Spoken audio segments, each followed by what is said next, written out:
2021 election roadmap, a ban has been imposed on public rallies as preventive measure against the spread of COVID-19 pandemic. Instead, all candidates will be required to use media platforms to reach voters in what is now being referred to as scientific election. But with concerns on whether all candidates will be afforded equal media space across all platforms, opposition leaders have already rejected the roadmap. Tonight we host NTV Secretary General Justine Kasule Lumumba, Opposition Chief Whip Ibrahim Ssemujju Nganda, political activist Dr. Kiiza Besigye, and Commissioner Electoral Commission Stephen Tashobya.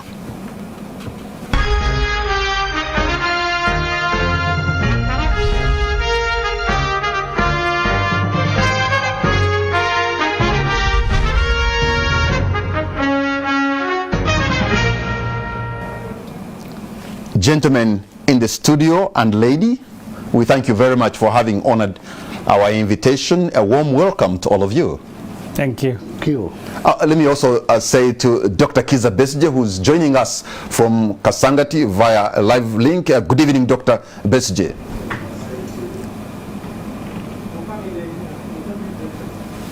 All right, I understand we'll be getting Dr. Besigye much later, will be joining us in the next 15 minutes. Let me begin with you, Commissioner Tashobya.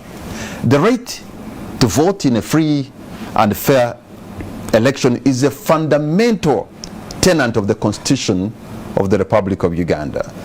You as EC have decided to fundamentally change the roadmap without any form of consultation with the stakeholders. You basically want to talk about them and decide for them without talking to them, even though that is within your mandate. It's an error of judgment. Well, good evening, viewers, and good evening, Mr. Kamara. Thank you for inviting us to share our views and talk to the people of this country about the matter that is of much interest to the people of this country. You are absolutely right that Ugandans have a right to vote. It is a constitutional right for all adults aged 18 and above Ugandans vote for the leaders of their choice. And this has been done before. Elections have been organized before for people to choose their leaders. Now, the point you are making, or the allegation you are making, is that the Electoral Commission has decided, without consulting anybody, to deny some people their right to vote. No, that's not what I said. I said the success of any election is a product of all stakeholders. Yes. And so where are the stakeholders in the decision you have taken to change the roadmap midway? That's my question, sir. No, what I'm saying is the stakeholders, Ugandans, are expected or will be expected to participate in this exercise. I think the context in which we are discussing this this matter is the roadmap which we have released that spells out modalities of how we are going to have elections in the new context. The context where we have a clear... May I change this question, sir? You don't find any meaning to consult the major stakeholders, I mean those aspirants, the would-be candidates, to consult them when you are changing the roadmap. You don't find any meaning in that, do you? I wish you could allow me to make my point. One, let me start with the law. It is the constitutional mandate of the Electoral Commission to organize elections. And in organizing elections, we are supposed to be independent of any authority or anybody to influence the decisions that we are making. Now, the matter you are talking about of consultations, we are by law mandated to manage the means and the period through which, during which the campaigns that take place. Now, the point I was trying to make, the consultation, there is no legal requirement. There is no legal requirement for us to consult anybody. And in the context of elections, I don't know how Mr. Kamara you are going to consult, and who, first of all, whom are you going to consult? But we have independently on the assessment of the objective conditions now, we have put up a roadmap. A roadmap, by the way, is a framework, it's not a law. We have put up a framework in which the remaining parts of the roadmap that we put out in 2016 will be implemented. Remember, in 2018, the Electoral Commission outed out. We put out a roadmap that would bring us to the elections of 2020 and 2021. Now, unfortunately, the COVID issues came in, and we had to break the continuation of the roadmap in March this year. So, because of the COVID problem. Now, amidst that problem of COVID, amidst the guidelines issued by the responsible ministry, amidst the guidelines issued by the WHO, World Health Organization, it was our responsibility as we organize elections to take cognizance, take heed of the guidelines issued of by the Minister of Health, by the World Health Organization, so that as people exercise their right to choose their leaders, they do it when they are healthy. Okay. Dead bodies don't vote. Let me go to this, the Secretary General of the NRM, the Honorable Justine Kasule Lumumba. The chairman of your party and the president of Uganda, on his own admission when addressing the country on the COVID-19 pandemic about the e-learning process, he said he came out with the proposition that maybe the children can be taught on TV or on radio. But he admitted that there are not many radios or even many TVs. In fact, there was a proposition that perhaps they can buy TVs for the communities to converge in a village. He has admitted that people do not have radios and do not have TV. Is it right? Having given us this fact that the Electoral Commission can decide to use this medium, yet the chief executive telling us this medium is not reaching all the people. One, I want to greet the viewers. Yes, His Excellency Yoweri Kaguta Museveni, who is the President and also the National Chairman of NRM, said we don't have government-owned radios which cover this country 100%. Actually, I think UBC covers this country at 80, I think about 88%. In this case, Madam Kasule, which leaves 12%. I was talking about the receivers, the radio stations, the TV that receive the signal in people's homes. They were saying they are not enough. In fact, the proposition was to buy for some people in the homes and for villages to converge where maybe children can learn. He sees a gap, a very big gap, that if you was to reach them, you have to buy for them. After seeing that gap, the Electoral Commission is trying to use a medium that the medium is not there as explained by the President himself. Mr. Kamara, at least you would have left me conclude the sentence. Okay. Before you rephrase the question. Yes, it is true he said it, yeah. And that's what exists. And that's why you see government, in cabinet we passed a position that government through the Ministry of Education should buy radios to the 9 million households that don't have radio, to the 9 million households of Ugandans. Actually, about 50% of the 9 million have radios as per the population census of 2014. But the cabinet took a decision that they should buy for all households, because even those who had in 2014, as of now, they may not still have the radios, but yet we want the learners to learn. And at the same time, it was also, when you look at the statistics of 2014, the population census, also it was discovered that about 47% only have TVs. So in that, because of that, government took a decision, especially cabinet, that government should buy a TV set for every village, which comes at which is 70,000 TV sets using solar.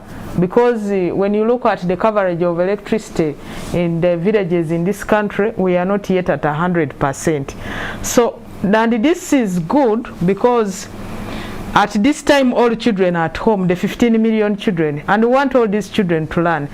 And when we talk of TVs, every village to get a TV which is solar powered. It also helps us that the children can have one teacher teaching a subject the whole country, meaning that the children in my village where I come from, in the village where you come from, are all listening to the same teacher for the same subject, especially on issues to do with the TVs. Of course, when it comes to lower primary, it also now brings in the mother tongue, which now brings the Honorable Kasule Lumumba, I'm bringing the issue of TVs in relation to the political campaigns for you to be able to meet the people. At the moment, these TVs are not there. There's a gap. So, are we expecting the Electoral Commission or government to go and procure TVs and procure radios in the next few months, and you give them to those villages so that the politicians who are aspiring to lead can be able to speak to them, and the villagers can gather in their communities and watch TV and hear the information, and they make a choice of the leaders they want to vote for? Mr. Kamara, I'm not a spokesperson of the Electoral Commission. I'm asking. I'm also a participant. Yes. And I want to declare my interest. You're a Secretary General of a party. You're a Secretary General of a party that is in power. Mr. Kamara, what I'm explaining is that the government took a decision on issues to do with distance learning.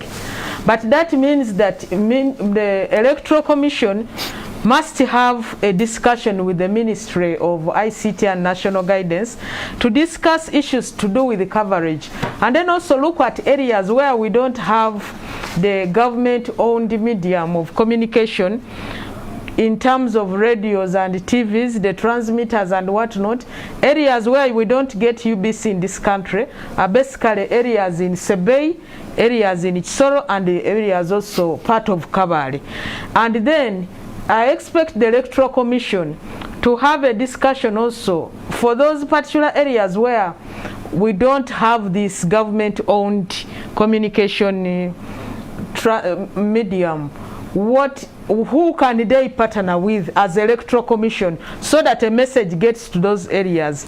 And in some of these areas, you may find that it may even require them to get to Kenya, like an area, a certain part in Ibukwa.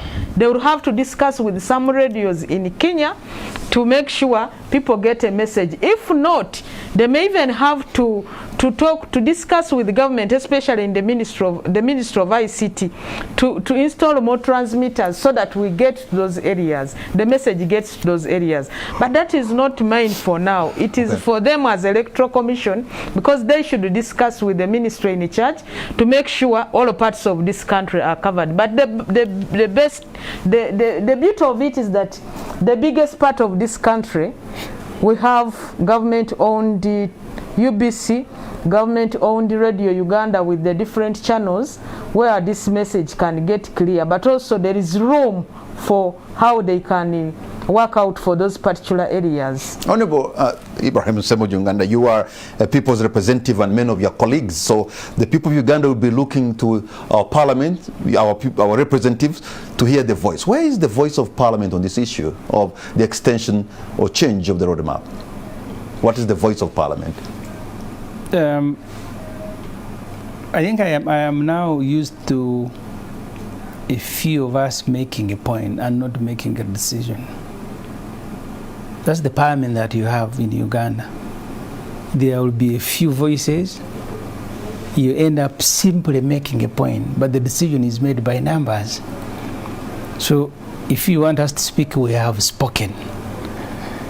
The trouble that we have with the electoral processes in Uganda is that at every stage you must be fighting the NRM chairman and the president. You must be restraining him from taking over the exercise. The way the Electoral Commission is moving, it appears to me and to many people that they have surrendered the whole electoral process to the NRM sole candidate. And why do you say that? I am going to give you reasons why I'm saying so.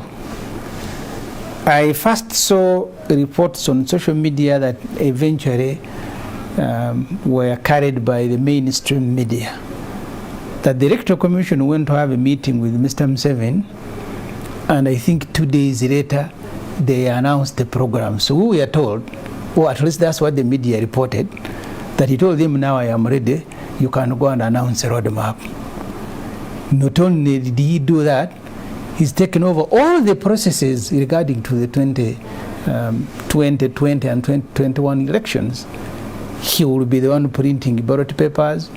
He will be the one transmitting results.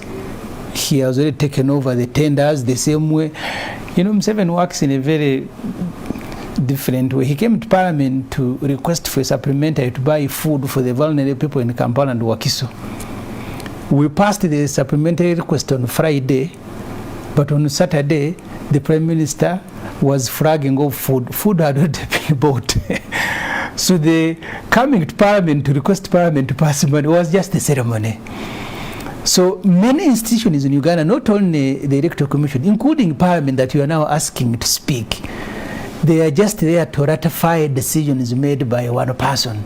So this whole electoral exercise, those of us who are going to participate in it and the population, we will have to be completely forceful to stop Mr. Museveni from carrying it out as if it is his own. So the same way he runs the NRM is the same way he wants to run the countries, the same way he wants to run the Electoral Commission. So if he wants the NRM to declare him a sole candidate, he will ask the Secretary General to convene a meeting, and they will do so. And this is what he has done. I want election to take place now because some people have told him you're extremely popular because everybody listens to you on TV. So he said, the Electoral Commission, I want elections and this is how I want it. Then the Electoral Commission will come to announce. And the trouble, because the people who are in this current Electoral Commission are people at least that I personally respect, but they have been very conservative. Even when they came to Parliament, I sit on the Committee on Legal and Parliamentary Affairs, which supervises the Electoral Commission. Our quarrel with them started with the refusal to register people who are turning 18 years. And our own calculation, there are going to be more than 1 million people who will be 18 years in January 2021. So we told them, you read the article of the Constitution. It says people who are 18 should vote. You stopped registering people in December 2019, which means... Honorable Ssemujju, Nganda, every day people will turn 18. You cannot, there has to be a cut-off point for you to prepare yourself. That's why the Constitution said, in our own calculation, there will be nobody 18 at the time of polling who will be on the register because they stopped it. So we've been quarreling with them. We were, I mean, all the discussion we have had, all the debates, we want lawyers, very prominent lawyers like Tashobya, the chairman of the Electoral Commission, a person who qualifies to be judge of the Court of Appeal, they should be the one presiding over, but they have been very conservative with everything. You quarrel with them over a register, now that quarrel ended somewhere because of COVID. Okay, hold on. I didn't know that we will be picking another quarrel now about two things. The timetable itself, the so-called roadmap, and most important, which is very, very impactful, is what they have themselves described as digital campaign. Digital campaign from which law? Okay, just hold on to your point because I want to cross to Kasangati, and in Kasangati we have political, I think I'll call him political activist, Dr. Kiiza Besigye, because for him he's a man who has tested, for example, campaigning in rural Uganda, you go to a radio station and you're dragged out by police or LDUs or whoever, and even when you have paid up front, and sometimes even the journalists are threatened, the media owners are warned, he's been able to test that. I wonder whether he will be able to embrace, or his colleagues embrace, that kind of platform, having been with such a president. Dr. Besigye, can you hear me? I can hear you, sir. All right, go right ahead. We are happy to have you, and we are honored that you took some time to speak on this very important matter. What do you make of the proposed new roadmap? Well, Patrick, first of all, a very good evening to all the people who are participating and viewing this program. I would like to say that even before COVID, even before all this has happened, you know, when you talk about elections, you must talk about the credibility, the fairness and freeness of an election. Because the Constitution of Uganda only provides for a free and fair election. So even before you talk about COVID, it's important that the people of Uganda and all the people who are watching this program question themselves why, since independence, no election in Uganda has ever caused the change of government. That all changes of government in Uganda have been mediated by violence and guns, including how Mr. Museveni came to power. Mr. Museveni did not come to power through an election. That definitely shows you that there is something fundamentally wrong with the political processes in Uganda. And unless that has been addressed, talking about elections with or without COVID, scientific or not scientific, is, in my view, a waste of time. But let's come closer to where we are in the COVID. Talk about institutions that manage or have influence on elections. The first one is Parliament.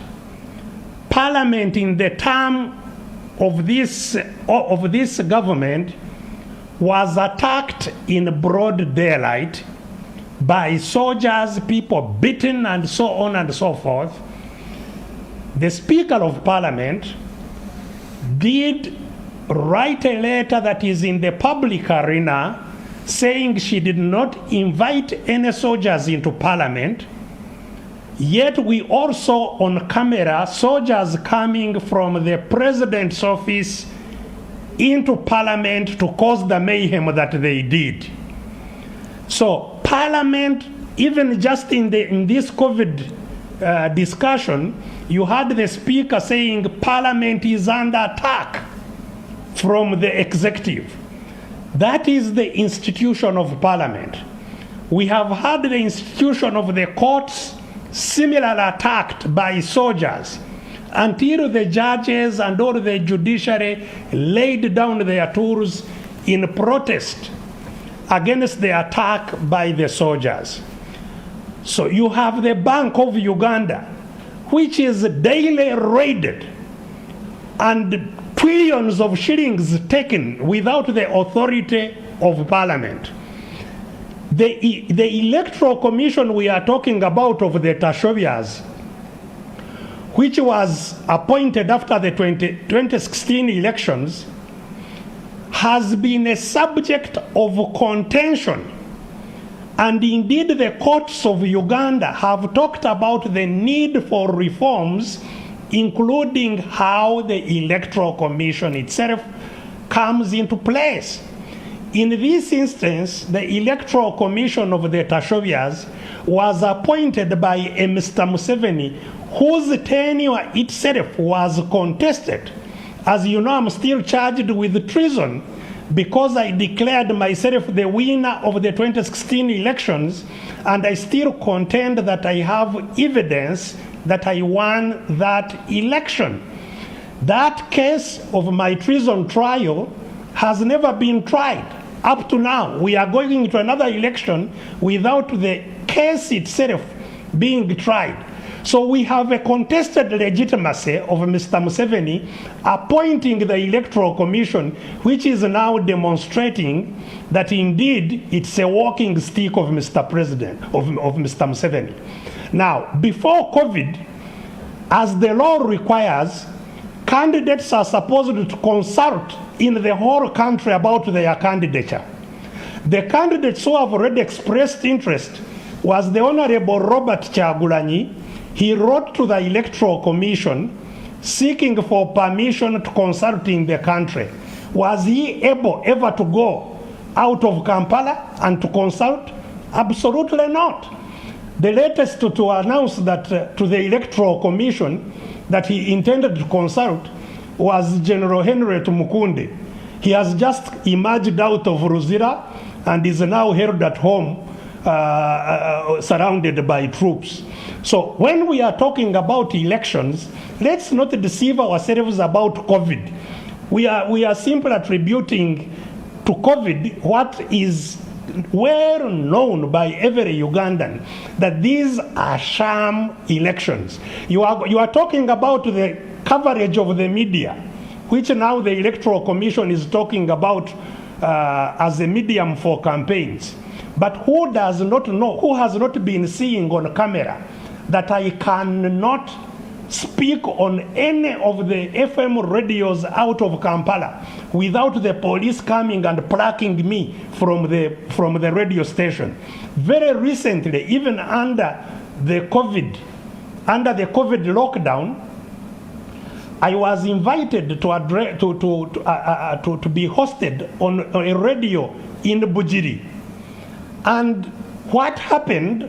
The RDC and the DISO then ordered the radio, and there is a recorded conversation of the orders of the RDC that Besigye will never be allowed to be hosted. This is on my social media platforms, those who want to hear it. The RDC is there, he does not deny what he said. So the radio stations you are talking about, which in the first place, apart from the UBC and the government media, are owned in a large measure by the NRM leaders. But take UBC. In the last elections, I paid for airtime on UBC. UBC refused to host me for the entire period of the election. I sued UBC in the courts of law after the elections. No, this was actually in 2011.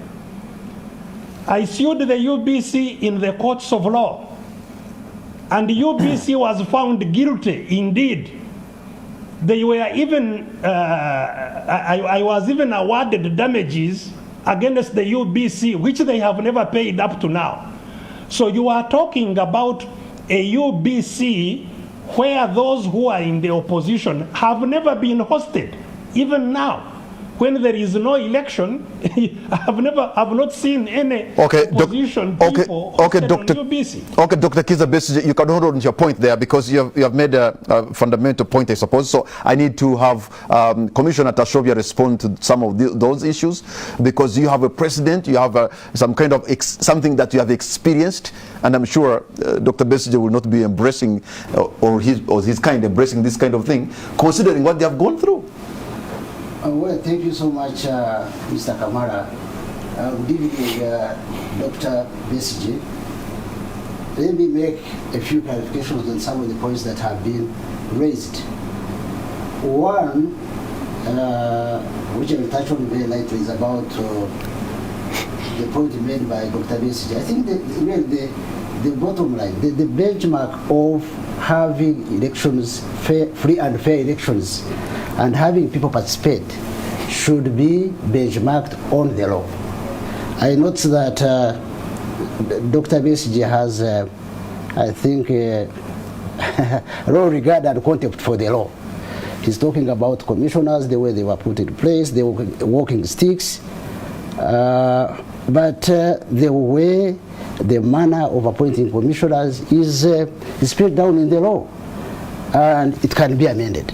And I suppose Dr. Besigye, being a senior leader, he knows the processes through which that can be done. Let me also respond to the matter of visiting the president and being the president's walking stick. It is true, the Electoral Commission visited the president. And the Electoral Commission is not the first institution to visit the president. Judges have visited the president. The president has talked to members of parliament. Individuals, even some opposition members are here in the evening, some of them go and visit the president. But for us, we went... Why not during the day? Well, I don't know. They would answer that one best. But what I want to say is that we went during the day. Remember, Article 99, the president is the chief executive officer of the president. I mean, of the country. We are approaching a very sensitive exercise of holding elections. Ugandans must have been hearing our cries about financing the elections for the last so many months. In Parliament, outside. So in other words, you actually, Commissioner Tashobya, you actually did consult, but only consulted one individual. I wish you could listen. The point I'm making is that we went for a reason. And I'm saying we went to discuss the matter of our financing because elections are on the door. The roadmap has been rolled out and we don't have money. By the way, Mr. Kamara, you remember President Museveni, about 3 months ago, he said if COVID remains the way it is, if it escalates, there is no need of having elections. If we are his walking stick, we would have heeded that. Actually, we want elections. The whole map... I want you to put this clear. Should the Electoral Commission go to the Chief Executive to ask for money? Isn't there other mechanism on the Ministry, the Parliament, to make the appropriation? Must you go to the Chief Executive and ask for money? I thought you were listening. Because I said we have been to Parliament very many times. We have been to the Ministry. We have been in the media crying about the late funding of the elections. It has not been done. But you are also distracting me from the point I was making, that the President, he came out on record saying that if this disease continues, then he didn't see a possibility of having an election. But for us, the benchmark of our work is the Constitution. The Constitution provides that you must have elections 122 days before the expiry of the term of office. And that's what we are doing regardless of what the President says. So we cannot go against what he said and at the same time we are his walking stick. Number two is the matter of which the Honorable Ssemujju has raised, of ballot papers and election materials being procured by the President. What I can say is that we have processes like any government institution. We have procurement processes. I don't sit in the procurement, I am not part of the procurement process. It has been followed and I'm sure at the right time, Ugandans will know who has been awarded what based on what has been done through the transparent procurement process. Let me also talk about radios, which Dr. Besigye talked about.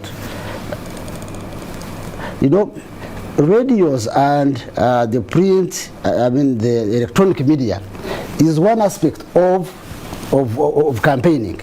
If you read through the statement of the chairperson, we are saying that we are going to talk with stakeholders, examine other possibilities in addition to radio, in addition to TVs, in addition to newspapers. What other means can we use to reach the voters? For example, can we use the role of posters, the role of flyers? Is it possible that you can have individual agents, maybe after being tested for COVID?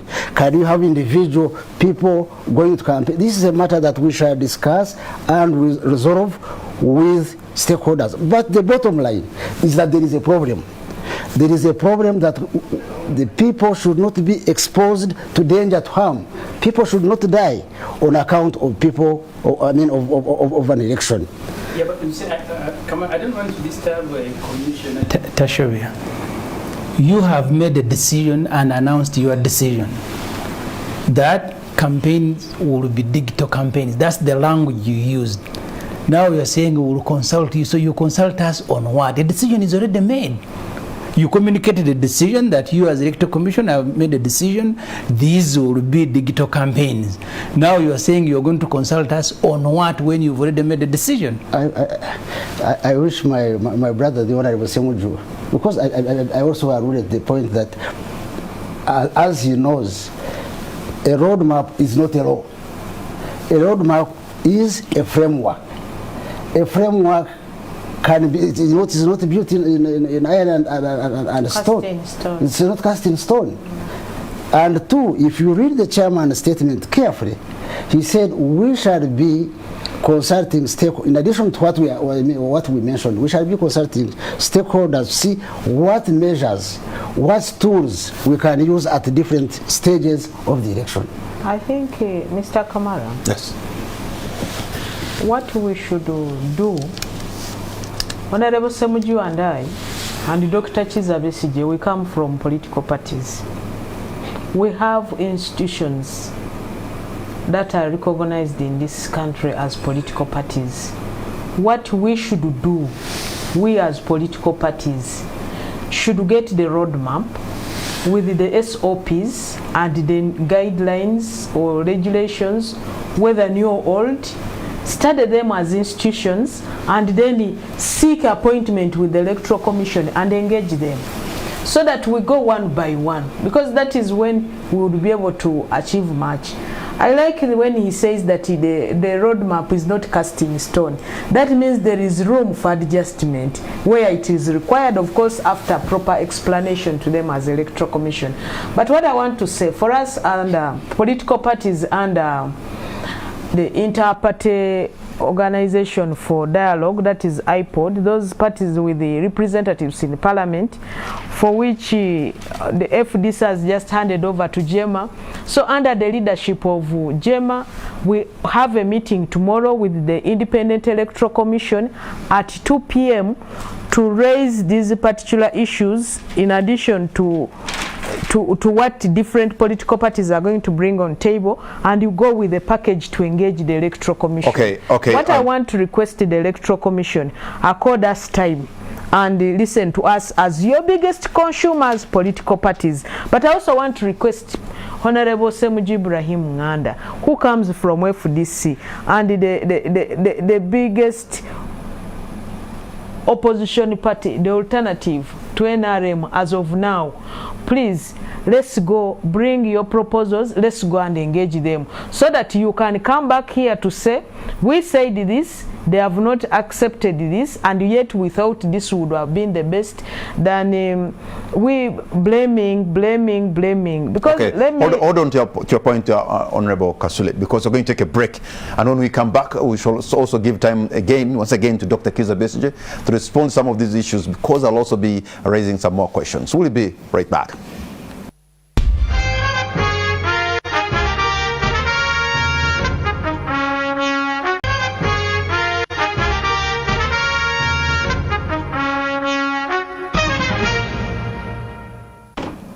Welcome back. You're watching On the Spot. My name is Patrick Kamara. My guests tonight are Commissioner Tashobya, Honorable Justine Kasule Lumumba, and Honorable Ibrahim Ssemujju Nganda. And we also have from Kasangati, we have Dr. Kiiza Besigye. Dr. Besigye, are you still with us? Yes, I'm with you. Thank you. Okay. I think I'm having connection issues there, and I'm sure my technicians will be trying to do whatever they could for us to reconnect us with Dr. Besigye again. Okay, Dr. Besigye, if you could, I'm sure you have listened to the panelists in the studio, and maybe you have some views coming from what they have already submitted. It's your time now. Yes, I have a view. First of all, I'm glad that Commissioner Tashobya has confirmed our fears that the Electoral Commission is indeed the walking stick of Mr. President. If an independent Electoral Commission has to go to Mr. Museveni personally to get funding for a national election, what would that mean? Because the independence of any institution starts with getting independent means of its work.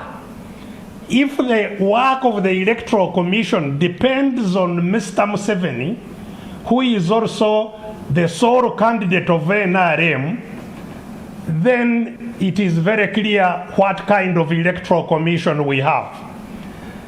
But secondly, as I pointed out, it is the Electoral Commission that cannot even use the mandate under the law to protect candidates to do what candidates need to do. I told you that those who have declared their intention to stand as presidential candidates and have been allowed by the Electoral Commission to consult even before COVID were never able to do so because of Mr. Museveni's forces stopping them. But let's put that aside. Within the time that is remaining now, what is very clear is that political parties cannot do what they need to do under the Political Parties Act, which is to carry out internal processes that would generate candidates for the election that the Electoral Commission would like to organize. Because in order to have candidates, you must have, like in the case of FDC, the FDC must first of all conduct elections of its party structures as required by the party constitution.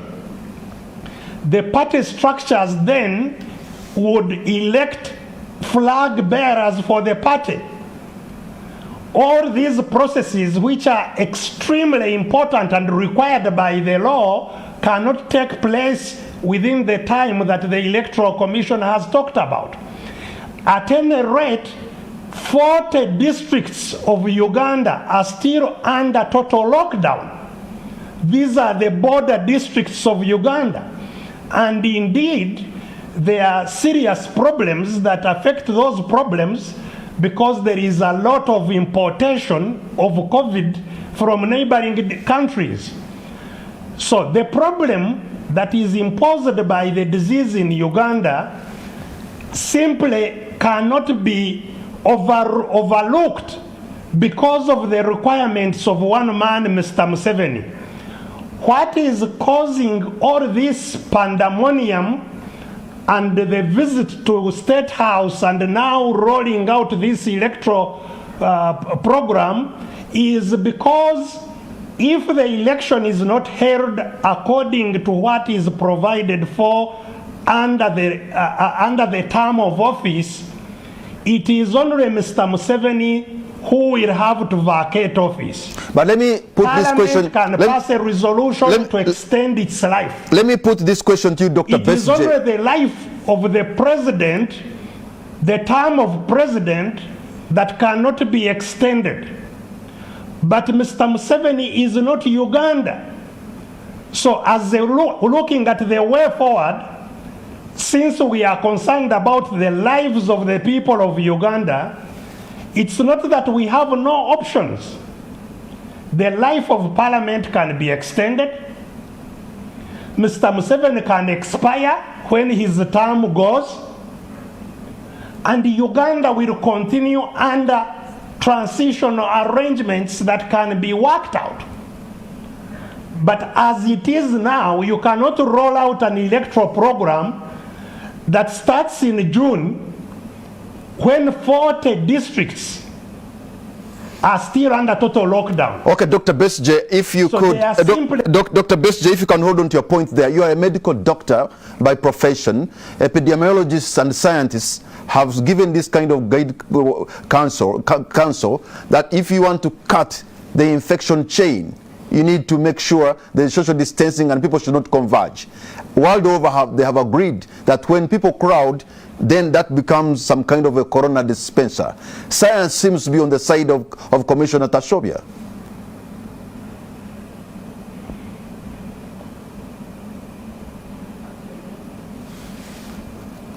All right.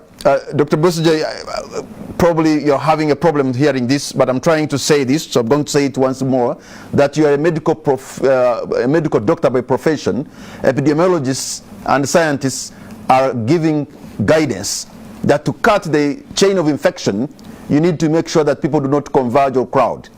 And Tashobya and the Commission is guided by science, and they seem to have a point, because the world over, people are not crowding in some cases, and that is because they are afraid that could become a corona dispenser of sorts. Your take on that? Yes, I am not contesting the requirements of public health, of social distancing and whatever it takes. What I'm simply contesting is organizing an election, first of all, which is not provided for by our laws. Secondly, organizing an election in a time frame that is no longer feasible.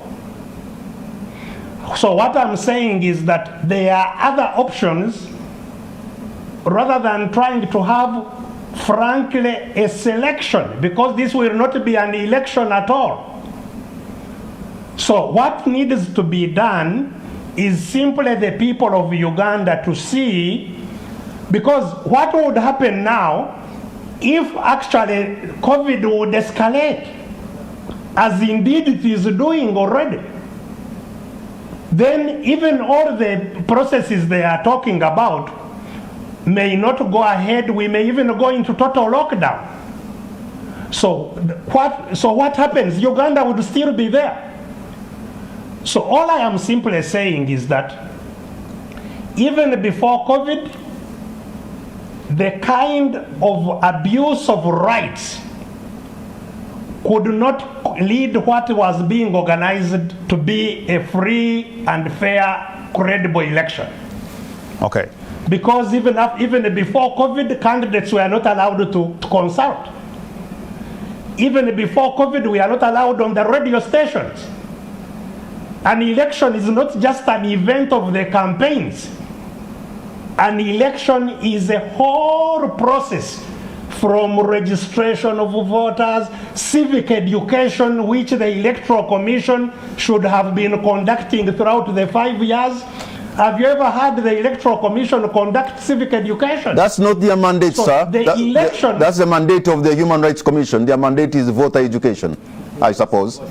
Even Electoral Commission, you read what the Electoral Commission should also be conducting civic education. No. I thought it's voter education, but we shall find out. Okay. Dr. Besigye, I thank you. The thing is... Yes. Dr. Besigye, I thank you very much for your submission, and I suppose the link to Kasangati is going to be stopping there, but we are grateful that you had to take some time to speak to us. But now you can continue listening to the views from the panelists in the studio. We thank you very much, Dr. Besigye. Okay, I think Commissioner Tashobya, you can now respond to Dr. Besigye, and then our colleagues, I'll have some more questions for them. Thank you very much, Mr. Kamara. I would just like to respond to a few issues raised by Dr. Besigye. You have guided him that civic education is indeed not a mandate of the Electoral Commission. It is a constitutional mandate of the Human Rights Commission. So that is for his information. I would also like to inform Dr. Besigye that it's not correct that these elections are not provided for by the laws. Work in anticipation. We cannot anticipate what Parliament will do and then plan the work we are supposed to do. We are guided in whatever we do. We are guided by the law. I have clearly stated that the law as it is, the Constitution as it is, to which Dr. Besigye was a participant, a very active participant, as he has said very many times. The law says, Article 61, 2, it says that the life of a president and parliament is 5 years, and the Electoral Commission is required by law to hold elections within the last 122 days, within 30 days. 4 months before the expiry. Before the expiry of the term of office. The first 30 days of 122 days. And that is precisely what we are doing. That's what the law is. If Parliament, in its own wisdom, changes the law, we would be very happy to implement it. We cannot, if we are going to, if as Dr. Besigye says, he wants the commission to conduct elections in accordance with the law, let him also respect the law. He has, Dr. Besigye has colleagues, he has members of his government who are in parliament. Let him talk to them, and they change the law. Okay, Honorable Justine Lumumba, you're going to meet the Electoral Commission tomorrow. I suppose you're going to make consultations. What are the chances that, in fact, if IPOD decided to say, you know what, this roadmap is not feasible, is not the best, what are the chances of you consulting and having your ways put in, yet they have already made a major decision, like Ibrahim has said? Well, when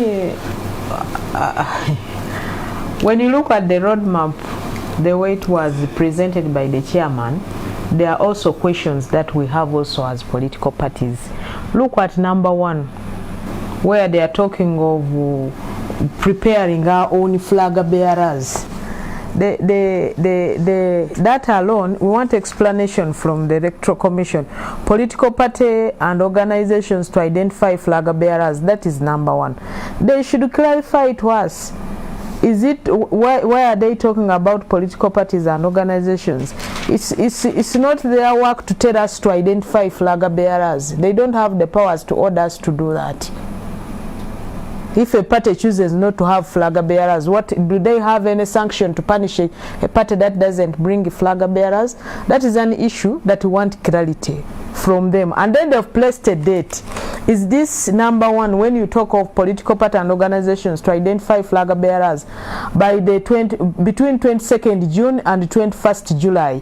Some political parties don't have flag bearers for certain posts. Are they now pushing it to them that they must have? So we want them to clarify. And then must we have flag bearers by the 21st of July? All political parties? We want to know. We want to get explanation from them. Then they've given us the issue of when to present the academic papers, and like number 4, deadline for establishment of academic papers with Electoral Commission by aspiring candidates for local governments. They've put 7th July. Then for parliamentary, 11th August, and for presidential, 1st September. We want to know what is the essence of the closing date and what academic papers are they talking about. Yes, we know these offices require academic papers, but we want to know what are they meaning. They should come out with some clarification to this, because if I went and had my primary in Uganda, sat my P7 in Uganda, sat my UCE in Uganda, and USE in Uganda, what they should clarify, because usually those they need, in my own view, in our view, because I also had a meeting with my teams at the Secretariat, are those with equivalent. We want them to explain so that it comes out clear. When they are telling us, I liked the sentence he said, this is a framework, it's not cast in stone. Can we change the dates they are talking about, like 1st September, for somebody to present academic papers before the political party can carry out primaries? What does that mean? It has political implications to us as politicians. I can see, Honorable Justine. I would want us to go back. I can see you have picked out a few issues that you think are not very clear for you. But the whole issue of digital campaign or scientific rallies or campaign, are you okay with that as an NRM? Even we as by the way, are you okay with the radio and TV campaign and not the rallies? The Electoral Commission has to explain to us. I've talked of areas which are not covered by the electronic, which are not covered by broadcast media owned by government. We want explanation from the Electoral Commission. Will there be arrangements, and how are they going to make arrangements for all of the posts, presidential up to the parish councillor? How is it going to be? Because there is what is owned by government.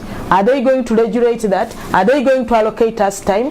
Because when we are saying we are going for presidential, we want our candidate, our flag bearer for the parish council, for the parish flag bearer, sub-parish councillor to the sub-county to hold the elections in a parish in Chisoro. How is it going to be? We want this explanation so that we bring out. But you also go out to explain. We also want to know, parties. you as NRM, who recently changed their constitution into now, instead of adult suffrage, you are going for lining up.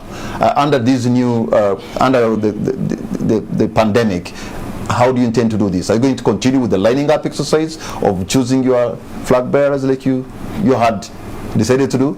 We shall continue with what the members of NRM National Conference chose, that we should line up. But we want also to Electoral Commission to give us the detailed SOPs now, so that we see how it can. By the time you change the constitution for that, there was no pandemic. Isn't that now going against the actually issue? Lining up is even better, because now lining up we shall observe social distancing, and also that means that when it comes to elections of a particular for a particular office, we shall have many booths based on the number of voters of that particular village, because our elections take place at a village level, with the exception of those leadership at the national level, and the presidential candidate and the parliamentary flag bearers. So we are going also to get the SOPs from the Electoral Commission as per their discussion with the guidance from the Ministry of Health, as the Commissioner Tashobya has said.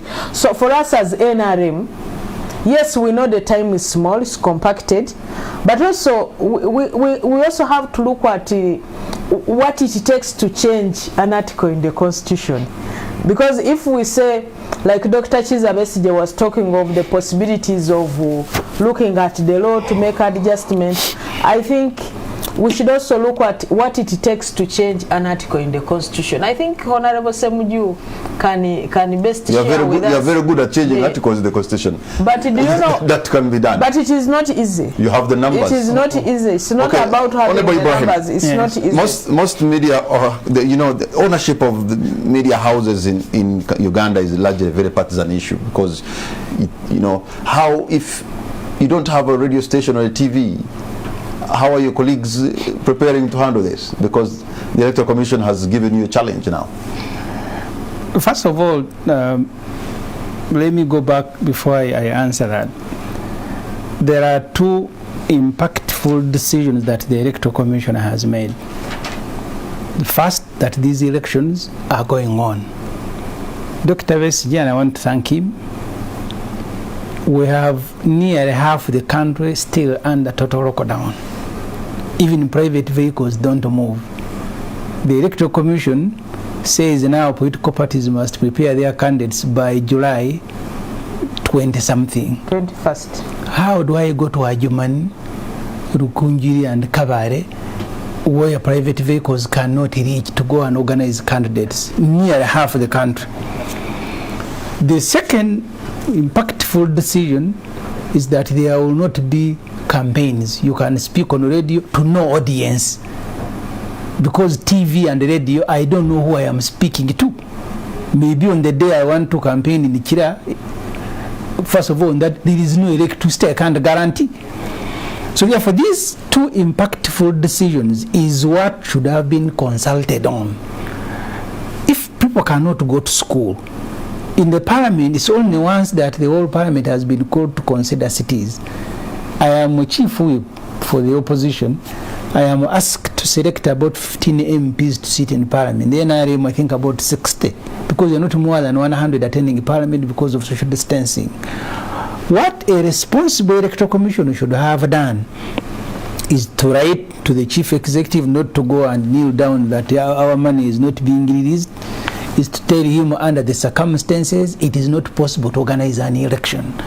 And then by you saying so, you will be igniting other processes, because you will have declared that it is not possible. Because you are aware half of the country is still under lockdown. But even where there is no lockdown, the restrictions have just been eased just by half. You can't travel by taxi, or half can travel, and so on and so forth. So therefore, the consultation cannot be on which radio station to use, on which newspapers to use. The consultation should have been on whether it is possible to organize the elections as envisaged in Article 61 of the Constitution, because your duty, Honorable Tashobya, is to organize not only regular but free and fair elections. If you can, then say so, that under the circumstances it is not possible. But I have seen some individuals in the Electoral Commission, they are in a celebratory mood. That the Constitution is we must organize the elections. You don't need to consult anyone. So if candidates are unable to go and register, so whose elections will you be organizing? So for me, I think the Electoral Commission must swallow the pride now. Start a process, a consultative process on how to organize these elections under COVID. Okay. If we are unable to organize these elections, then the other processes can start. But please, you don't wash your hands that for us, because the law says there must be elections, and then elections should take place whether they are candidates or not. And then the bigger question that Dr. Kiiza Besigye is addressing, and all of us have been addressing, is that you surrendered this exercise long before COVID came in. Candidates can't do they cannot perform statutory obligations under the Presidential Elections Act. They can't consult. And I remember many times at the FDC conference I was challenging the Electoral Commission. These people are your property. If they are being beaten by police and you keep quiet, so which elections are you organizing? So the harassment of those who want to contest against Mr. Museveni and NRM started way before COVID. That statutory period that is provided for under the law, of course, it was supposed to have started, but COVID came and covered it. How do you compensate for it? You are not talking about nomination, but the law says there must be consultation for people who want to contest for president. So we skipped that, and you are happy celebrating, taking us to polling day. So therefore, for me, I think even iPod, you don't go to seek clarification on simple things like a selection of candidate. Can we organize an election in the circumstances that we are in? You go at border district like Chotera, people are in their houses. The last time cabinet was discussing, or maybe we need even now to feed them. They don't need to leave their houses because the pandemic is escalating in Uganda. All right. I think, I hope Commissioner Tashobya and the Electoral Commission, you are really getting ready for litigation, because that's how I see where you are going. In fact, if I may, today I just saw a young man, and there could be many of them. I think if I got his name right, because Ugandans don't waste time. They will take you to court, left, right, and center, and sue you. I saw a young man in Buyaga County, Kagadi District. I think Dr. Emmanuel Dean Kisembo. I think I also saw Joseph Kabuleta, and I've seen so many people already giving you notices of intention to sue. And so the commission should be ready, because you're going to have spend a lot of time in court as soon as tomorrow. But tell us for real, is this tentative? Is this roadmap tentative?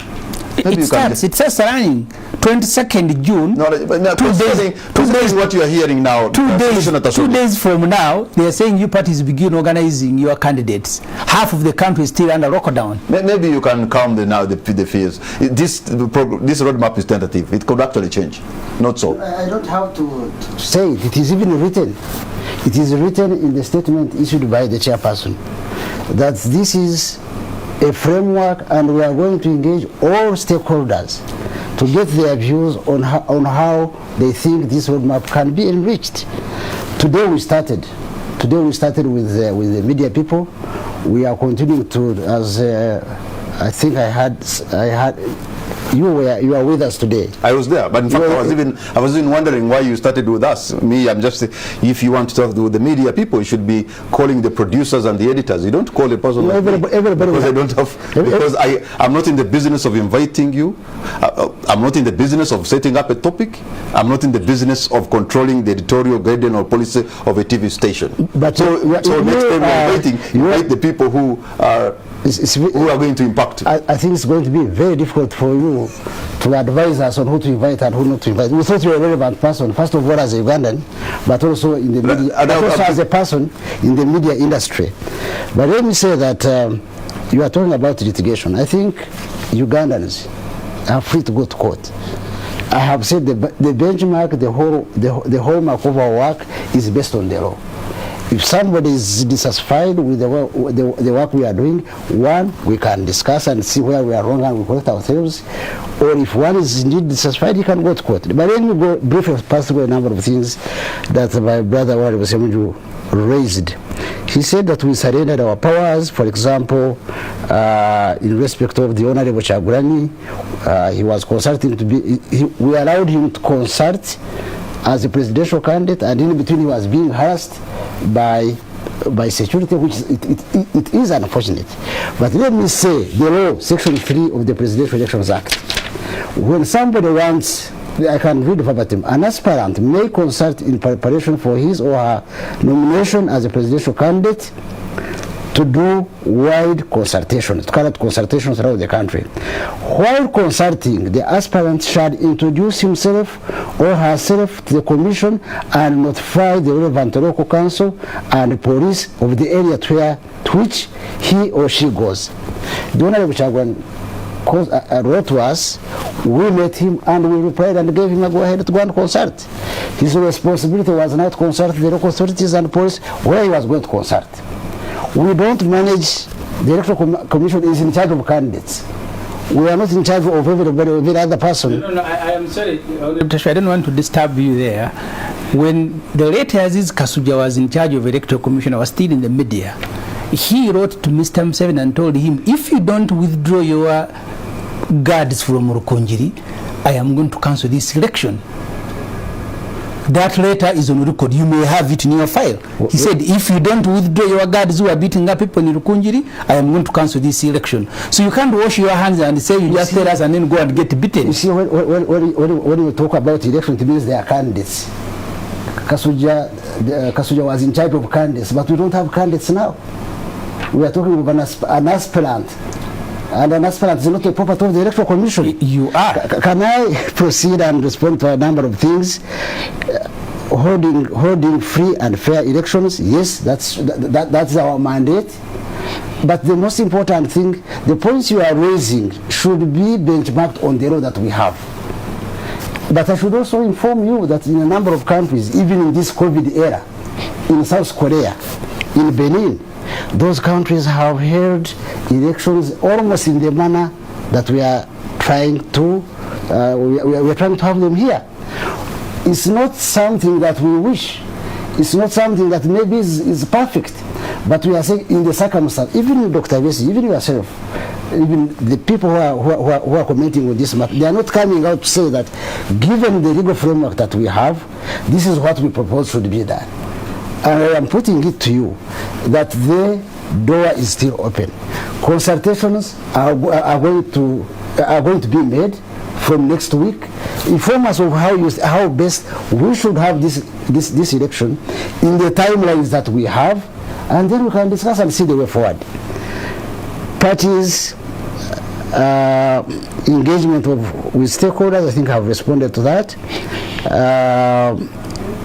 Then the matter of airtime, the law is also clear on the airtime. Okay.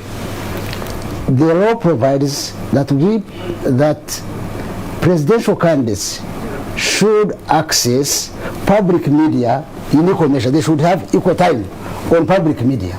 And as you remember, this is a matter that was also brought up in the Amama Mbabazi petition. And we have gone further. The Electoral Commission has proposed an amendment to the law. And fortunately, it was passed by the Honorable Ssemujju and Parliament. It is now a law that if a public media does not accord, does not respect, does not implement the provisions of this act, then the responsible person will face sanctions. This is a new thing. So I hope this will be done. But all right, I just want to go for a break, and when we come back, I'll open the lines very briefly. Okay. We'll get 1 or 2, 3 people, and then you'll be making your concluding arguments. We're going to take a break right now.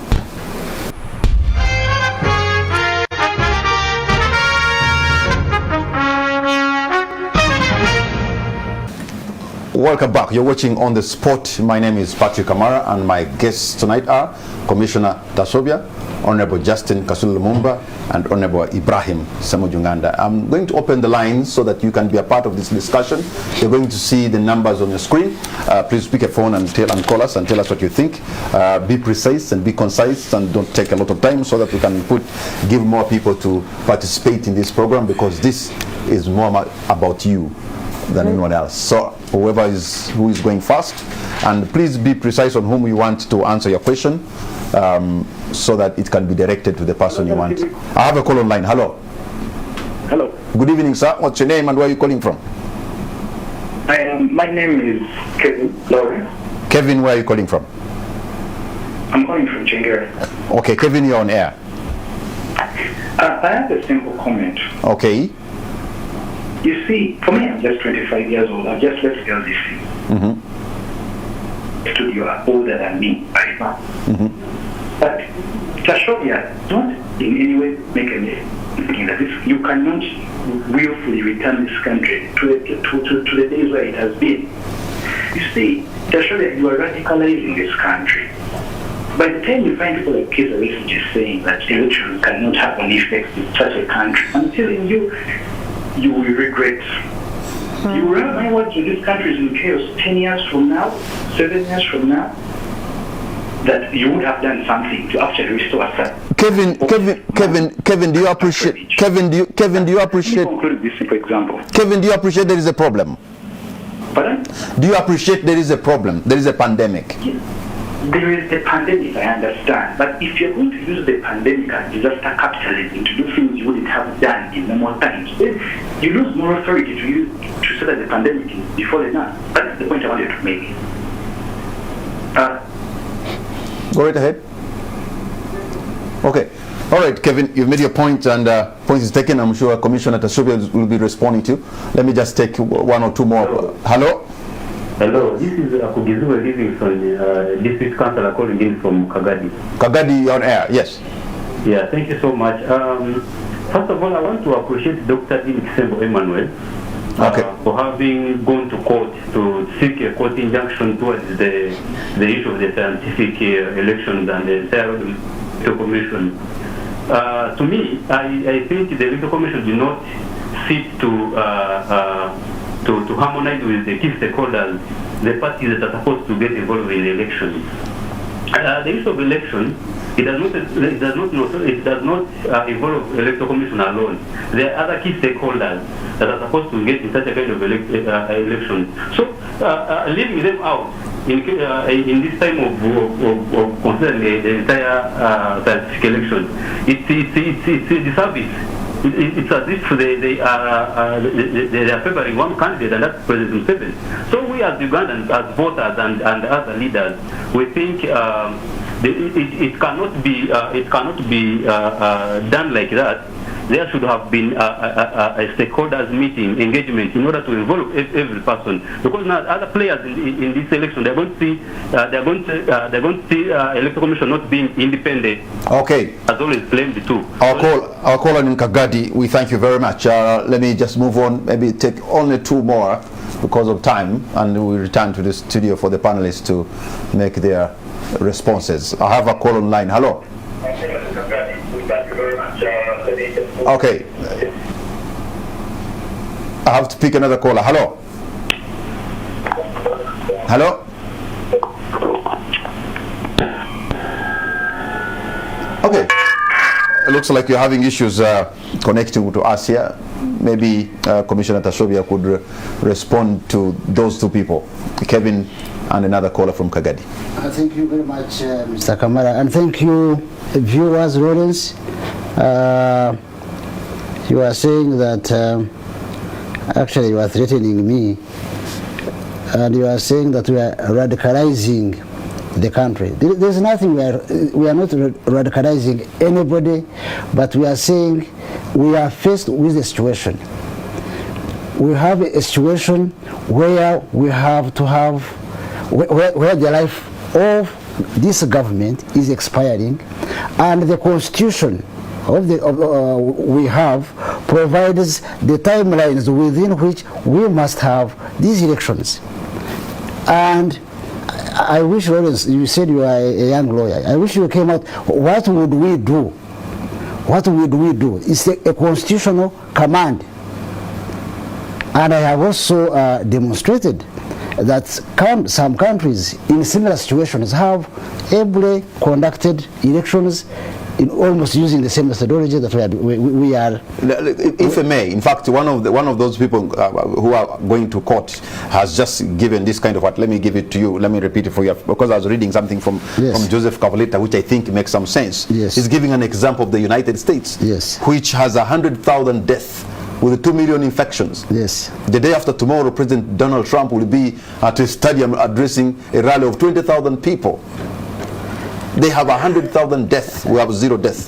They have 2 million infections, we have 700. But they are going on with the rally.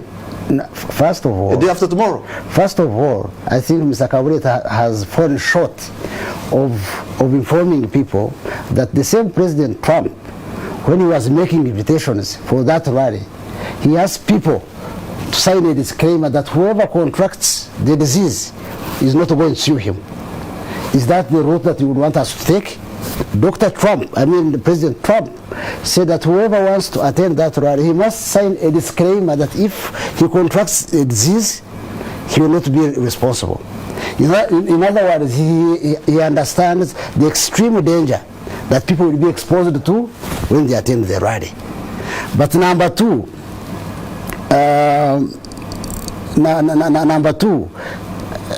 United States has lost 100,000 people. So what? So therefore we should lose 10 or 100 people because USA or another country has lost more? No, I'm trying to give an example. Well, that life in other countries is actually going on. Yes. And even when they have been hit harder than us. So you cannot be digging in when the other countries are even opening up. Rwanda has just allowed chartered flights to come in, carry tourists if they want to go on tour. Well, so, but if in the next 2-3 weeks, really, the infection chain is cut and the countries are opening up as we go, are you going to stick to this kind of roadmap? Let me remind you that this roadmap, it was also subjected to a discussion by professionals, by scientists, by the people from the Ministry of Health, doctors, professionals, and so on. If God willing, and that's our prayer, if things improved and we are cleared of this COVID, why not? It's not an option that anybody would want to go in. If things improve, I have already said that it's not cast in iron and stone, definitely it would be reviewed. We are going into this because it is the only option at this time. Kiiza said he's going to court. Somebody he commended somebody going to court. I think as a lawyer, I think that's the right thing to do.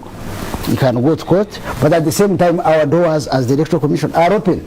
Okay. For discussion. All right. Let me have the Honorable Justine Kasule Lumumba. You have had one of your members of NRM, a young man who has actually decided to go to court. I wonder whether he's getting the green light also from the NRM. I'm talking about Dr. Emmanuel Kisembo, who, by the way, is vying to replace big positions.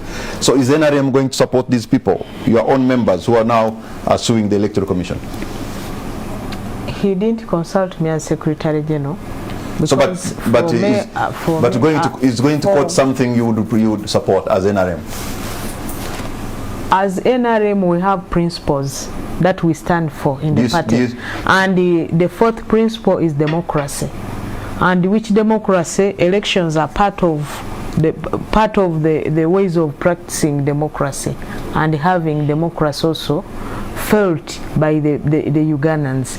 So for him doing that, he should have come to the Secretary General and we will discuss whatever issues he has, because I've already said that we already, first of all, today I wrote to the Electoral Commission because that number one which I've talked about, that we must have flag bearers by the 21st, we need them to clarify. So I wrote the Electoral Commission, and I expect the Electoral Commission to write back to me so that I can proceed and go to the Central Executive Committee and also produce and have a discussion with them about a revised roadmap for our political activities as a party. But also, so I'm expecting Mr. Chisembo to come and we'll have a discussion, because him as a member of NRM cannot, as long as he's still a member of NRM and he still wants to be with NRM, he should come and we'll have a discussion, so that, because everything should be to the Electoral Commission should be in writing, so that we have what to show the leaders. But what I want to say, Mr. Kamara, is the issue of lockdown, which Honorable Ssemujju has talked about. Okay, the lockdown was by President Yoweri Kaguta Museveni and the Minister of Health. What I want to say is that yes, the border districts are still under lockdown, but it's not that all the people in those districts are still under the same conditions. So those who put on blue and those who put on yellow and those without colors are all still under lockdown. So equally, your concern is my concern of the issue of border districts that are still under lockdown. So let's go and engage the Electoral Commission tomorrow. Honorable Ssemujju Ibrahim Nganda, you are a member of the IPOD Council. Let's go and engage the Electoral Commission tomorrow, so that we make, they may have not looked at certain things. It is us who are the consumers. They may have looked at issues on the other side, them as organizers. Let's go and engage them, we as consumers, and the main consumers, because we are under multi-party dispensation. Okay. So I want to request the Electoral Commission, like you have given us an assurance that it's not cast in stone, let's have a discussion and see what is practical in the circumstances, but also what is practical, but what can also be achieved. Because when you put to us that this is the mode of campaigning, the mode of this, it also brings up costs. In the time we have, are we able to meet the costs that this kind of campaign is pushing to us as political parties? Political parties fall under Electoral Commission. So let's go and have a discussion there, so that we also show you this mode of campaign that you have brought up brings in this and this and this.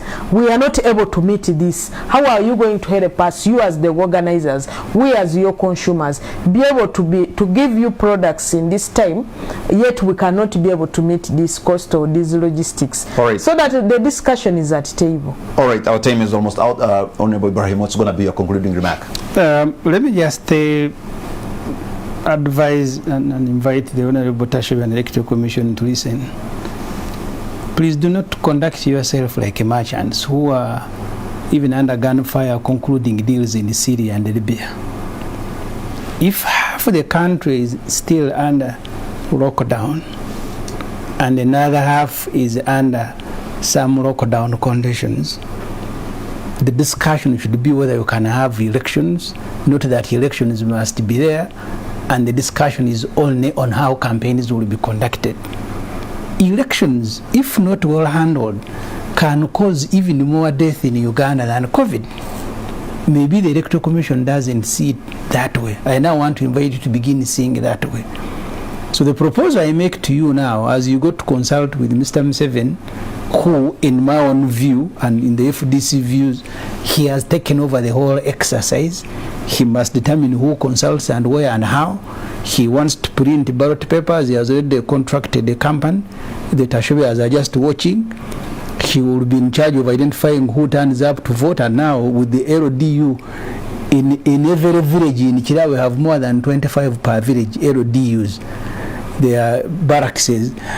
So this is not an election exercise in which we want you to drag us into. We're only pleading with you. Elections not well handled can cause more death than COVID. Okay. Please, can you step back? Think about having elections under these circumstances. All right, maybe now that you've said that, and maybe Tashobya should, or Commissioner Tashobya should have the very last word on this. Thank you so much. I thank you, colleagues, for these very important ideas you are coming up with. But let me say to Honorable Ssemujju that President Museveni is not in charge of the Electoral Commission. I have already demonstrated that we have taken very fundamental decisions, even against his stated position. But at the same time, let us also recognize that President Museveni is the chief executive of this country. He can't be wished away. All the ministers work in his name, and even us as Electoral Commission, where we fail, we put it to him as the chief executive of this country.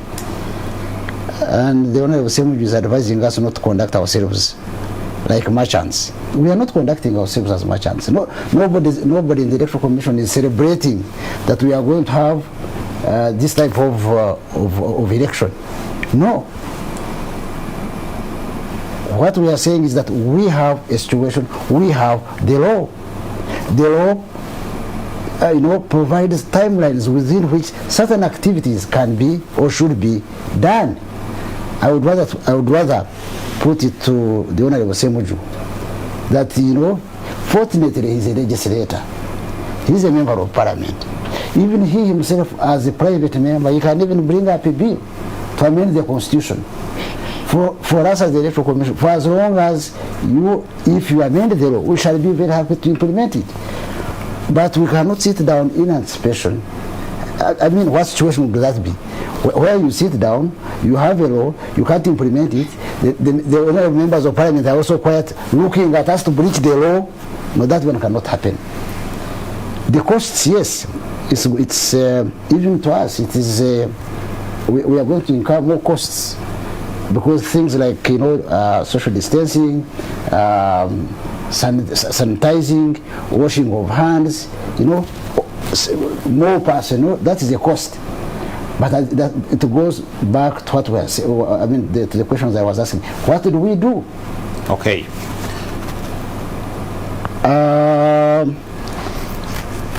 I think that's it, Commissioner Tashobya. I think that those are the... Thank you.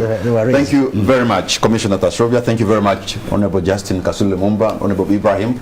And thank you, all of you who have been a part of this discussion. We thank you for the great company.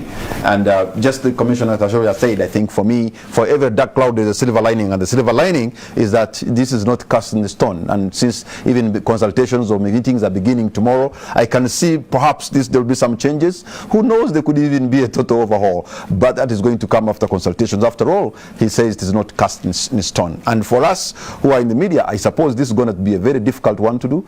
And we on the spot, we are going to promise you honesty, fairness, and truth, and we shall be able to ask questions without fear or favor. Good night, and God bless Uganda. Thank you so much.